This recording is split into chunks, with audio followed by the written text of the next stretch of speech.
So the first part is nerve blocks. Now, what is nerve block? Nerve block, as we said, that uh, if we have uh, different levels, we can block using local anesthetic agents. It can be the brain, it can be the spinal cord, it can be the nerve trunk, or it can be the peripheral nerve endings, or the site of anesthesia. So here, what we're doing, let's say I have to infiltrate this region with anesthesia. So I have to give drug in all the area around it, which will typically can be a good amount of, let's say, around 10 cc. Okay. But if it's a wider area, then I'm in a problem because I cannot give too much of the solution.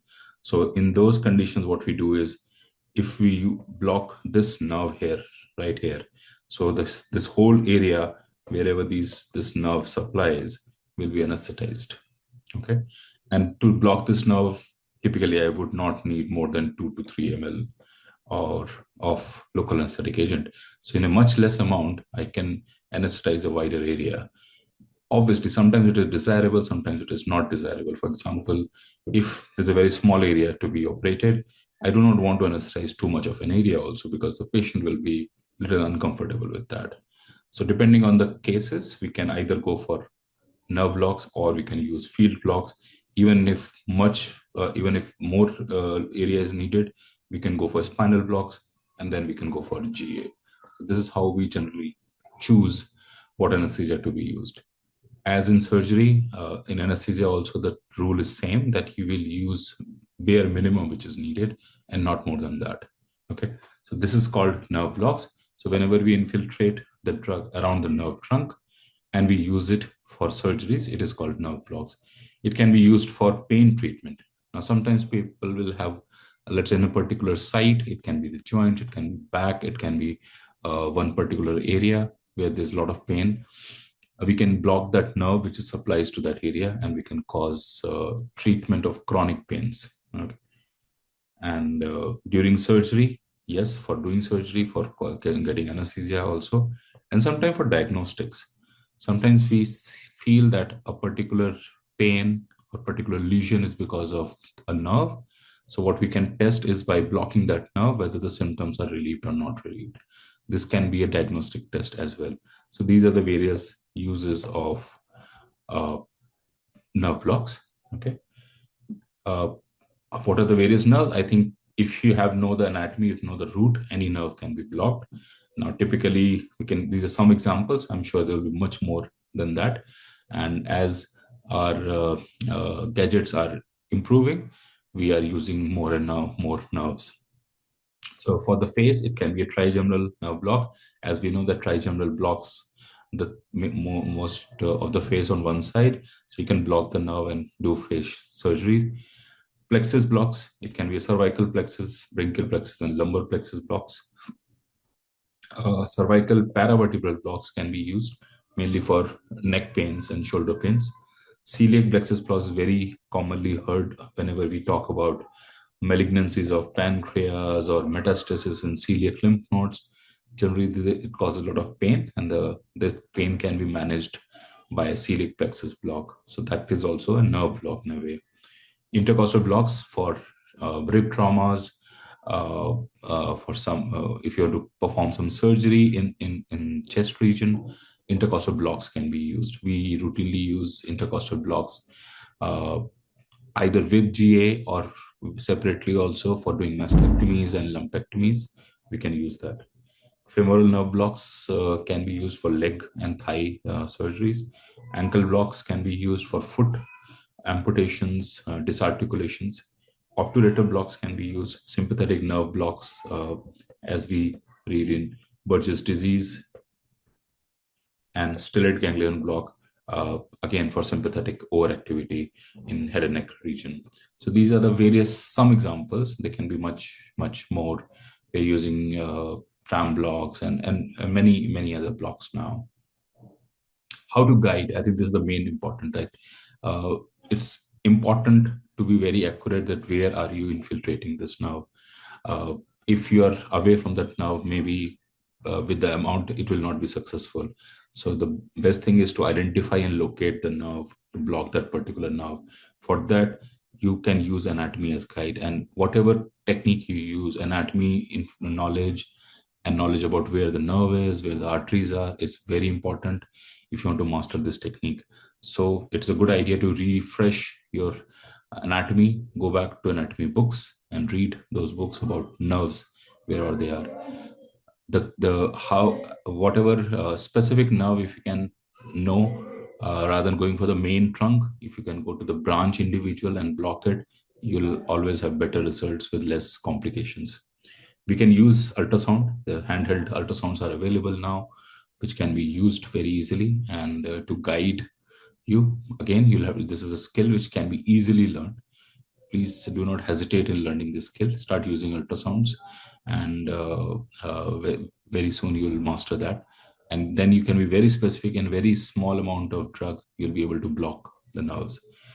Also, nerve stimulators can be used, if which is a machine where you put the probe in, and the nerve stimulator will tell you that you are on the nerve or not, and then you can use that guide as to infiltrate the drug.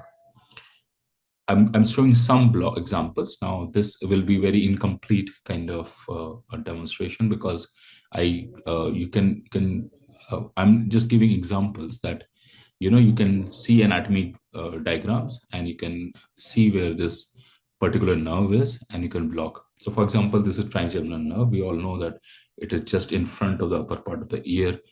So if you want to block the trunk, so that all the nerves branches are blocked, you know where you have to infiltrate.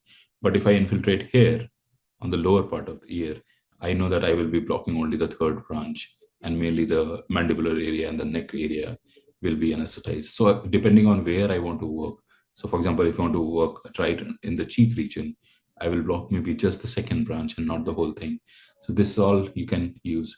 So have these diagrams handy in your operating room. You can paste them, you can keep them as a flip book, and whenever the requirement is there, you can open that, and accordingly you can start infiltrating.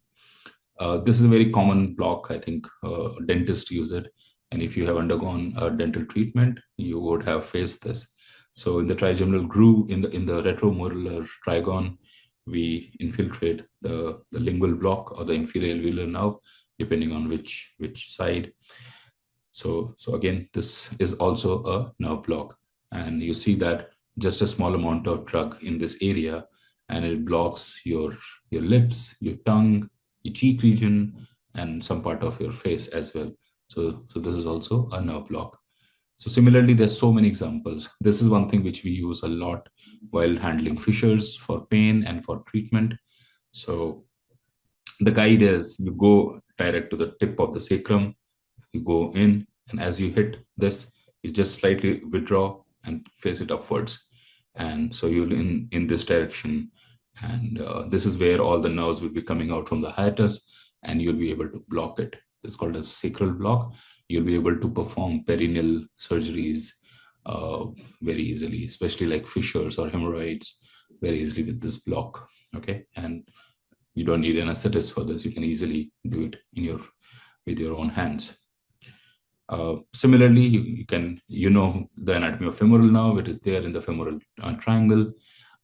So as we know that femoral vein, femoral artery, and then there is femoral nerve.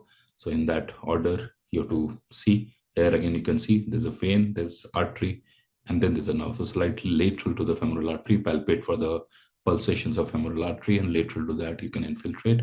Be very careful you're not injecting it into femoral artery, because lignocaine has a property, and adrenaline, if it is mixed in it, both will cause vasoconstriction, and that can compromise the vascularity of lower limb. So be very careful, because just next to the artery. But again, if you are able to block this, the anterior compartment, whole thing, the whole leg, you can anesthetize. Okay, so you can use femoral block. Popliteal fossa is little crowded, so generally we use ultrasound to block the popliteal or the tibial nerves there. Coming into the leg, which is again very important, because we do a lot of foot things. It can be a nail surgery, it can be some amputation, some debridements. Sometimes we get bad wounds and patient is crying in pain. Very easily you can, and if you apply local anesthesia and field block, either you need too much amount or it is not effective very good. So you can go for nerve blocks. Now again, you should know there's sural nerve, there's posterior tibial nerve, and there is deep peroneal nerve. So you can block these nerves depending on their locations. So these are some things you can see. If you want to block posterior tibial, it is right posterior to the medial malleolus, and there you can infiltrate. The sural nerve is on the lateral side, lateral malleolus, just behind that. You can block this here. And for the anterior, the superior superficial peroneal or the peroneal nerve, it again as right next to the anterior tibial pulsations. So you can use this area and block it. Okay. Deep peroneal again can be blocked a little up, which is again around anterior tibial artery on the medial side. Saphenous nerve, again very small area of distribution. You can use on the lateral side, again on the medial malleolus, but anterior, no, not posterior, but anterior to medial malleolus, you can block. So these diagrams you can keep handy, and you can use them to for your anesthesias. So these are again tricks. These diagrams will be available with this video. So you can use these videos of how to infiltrate deep perineal right in front of the foot. Look for the tendon of flexor hallucis, and also the anterior tibial artery. Just next to that, you infiltrate this area. Now, somehow, because this nerve is varying, you have to infiltrate kind of in this slightly bigger area. For sural nerve, posterior to lateral malleolus, and for posterior tibial, medial malleolus, you go medial malleolus and posterior to that. And in the lateral malleolus, if you are anterior to it, it will be superficial peroneal, and on the other side, on the medial side, if you are anterior to the malleolus, you are on the saphenous nerve. So these are various zones which you infiltrate. So broadly, if you see the foot, one nerve is here, one nerve is here, one nerve is here, one nerve is here, one nerve is here. So this whole is a circle which you can block. If you want to do more extensive surgery, you can block all these nerves. So you can give a ring kind of a block here and use it. So all the 5 nerves will be blocked.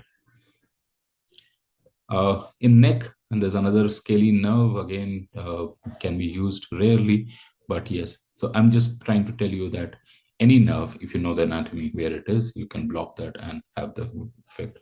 Do not try to block motor nerves, go for sensory nerves. Intercostal is very interesting. Whatever intercostal area you want to block, remember, go to that rib, and just on the lower surface, lower border is the vein, artery, and a nerve, and there you have to infiltrate. Again, be very careful that you're not blocking, you're not entering the vessel. So what we do is we just feel for that number of, remember, if you want to block the 3rd intercostal, go for the 3rd rib. So 3rd rib, and go, your needle will hit the bone, just direct on this. As soon as you hit, you just withdraw slightly and just go slightly under that rib and infiltrate this drug here. This is how you will see. So go in, hit the rib, and slightly withdraw, and go slightly inferior and deeper, and in this area you just infiltrate. So by this way, you'll be able to block the vein, artery, and the nerve. That is intercostal block. So this here you can see again, the vein, artery, and the nerve is located on the lower surface of the upper rib of that space. So that's what you need to target. You can see in this diagram how it is being done. Paravertebral blocks are the same way. You have to feel for the spinous process, go lateral to it, and then enter into this space. You'll enter it here, and it is lateral to the transverse processes. When you enter this is the area from where all the nerves will escape and come out, and also the sympathetic nerve fibers will be there. So if you infiltrate drug in this area, you'll be blocking the nerves which as they exit from the foramen. So which level is to be blocked? Again, you need to have the dermatome knowledge. So accordingly, you can block it. Very useful in back surgeries and thorax surgeries. Again, in elbow and upper hand, upper limb also, you can use these kind of things. So you can block ulnar nerve. You can very easily feel ulnar nerve. Everybody knows in the elbow area, you can block them. You can block the radial nerve. You can also block the median nerve, and then do the hand surgery there. Along the wrist also, median nerve, you know that it's on the anterior part, on the front of it. The radial nerve is the back side, again on the midpoint of somewhere there. The ulnar nerve on the side.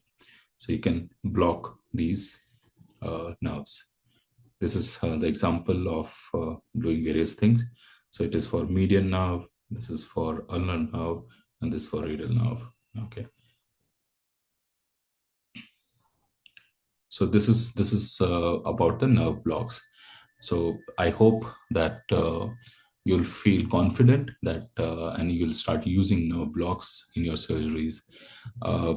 In your residency period, we sometimes rely too much on field blocks. And as soon as you are able to advance to nerve blocks, you'll find that you are able to do surgery in much better way. Patient is relaxed. And because you're not infiltrating anything in the local site, there is less edema, the anatomy is maintained, and patient is much better pain relief way. Now we come to something called as a volant. Now, volant means it's a local anesthesia where vasoconstrictor is used and patient is no sedation is given. So WA is wide awake.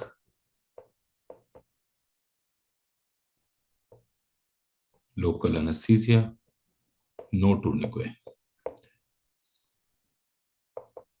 So this is the acronym. That means patient is wide awake, no sedation is given.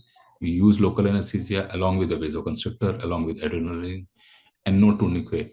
Now, what happens is when we are doing limb surgeries or some surgeries, we rely on tourniquet for blood bleeding control. But as we know, tourniquet can be dangerous. So here we rely on chemical vasoconstriction by adrenaline and local anesthesia rather than tourniquet, because science has told us that tourniquet causes a lot of pain. Okay, ischemia related, a lot of damage happens. So it's not very good for the outcome. So that's why tourniquet is avoided. So this is the technique which we use. So allow surgery without sedation and without a pneumatic tourniquet.